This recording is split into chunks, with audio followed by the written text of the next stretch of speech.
tinatanong ni Zeki, in Forex, what time of the day is best to trade?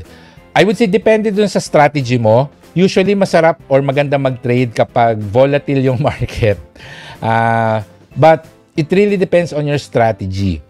So when I say volatile yung market, pag yung may overlap yung mga major markets. So meron tayo yung Sydney or Asian market, merong European hours, Asian hours, at saka North American hours. So, yung overlap ng Europe at saka North America, yun yung medyo masarap mag-trade, which is sa Pilipinas, in the evening. Yung, I'm not sure kung ano, hindi ko alam kung daylight saving time pa ba ngayon. But, usually, it starts at around 8 p.m., 7 p.m. hanggang mga alas 12. Open yung European market and open yung North American market. So, maraming trades, maraming volume, gumagalaw siya. So, magandang time yan to trade. Which is related dun sa last question mo na, is trading at night time okay?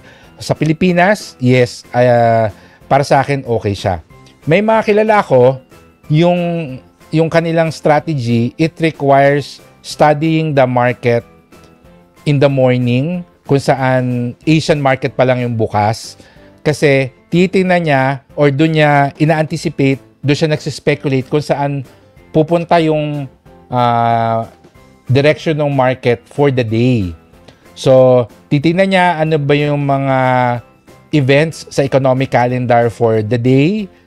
Titingnan niya ano yung sentiment ng market, kung ano yung magiging decision or ano yung lalabas na figure dun sa economic calendar, kung ano merong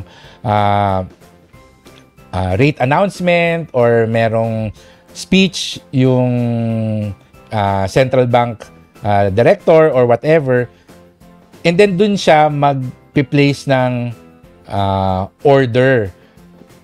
Depende kung ano yung sa tingin niya ay magiging direction ng price based on fundamentals and if it is with alignment or in alignment doon sa technicals. So, may kilala ko, 10 o'clock ng umaga, nag-place ng orders. Tapos, pagdating ng gabi, syempre, papasok siya ng opisina, marami nang gagawin. Tapos, doon niya i-check kung na-hit ba yung target profit niya or yung cut loss niya. But at the end of the day, magde-decide siya kung hahayaan niya overnight, na-open yung position niya, or i-close niya. Regardless kung hindi pa niya na-reach yung target profit niya, kung may profit na siya, usually kino-close na rin niya. Tapos, rinse and repeat the next day. Depende sa strategy mo. Ako, gabi, I also choose to trade at night kasi mas ma-technical ako eh. Siguro 20% fundamental lang ako, tapos 80% technical. How to manage spread and swaps? Can you give tips and strategies po? Ako, hindi ako masyadong conscious doon sa mga spreads. However, kapag volatile yung market or maraming transactions, doon lumiliit yung spread. Lumalaki or lumalawak yung spread kapag konti yung volume. That's why it's also good to trade during high volume times. So, pero ako hindi na ako masyadong conscious dyan because it's just another thing to think about.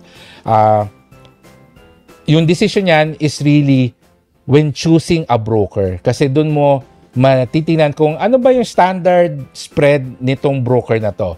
And that's one of the things that you can look at sa mga reviews, mga forums, ano yung opinion nila about this broker, etc. But once you decide on a broker, syempre, nag-effort ka na mag-open na account doon. Ang tip ko is to trade during volatile times para maliit lang yung spread. Okay? So, I hope nakatulong yung sagot ko sa iyo, Zeki, and thank you very much for this.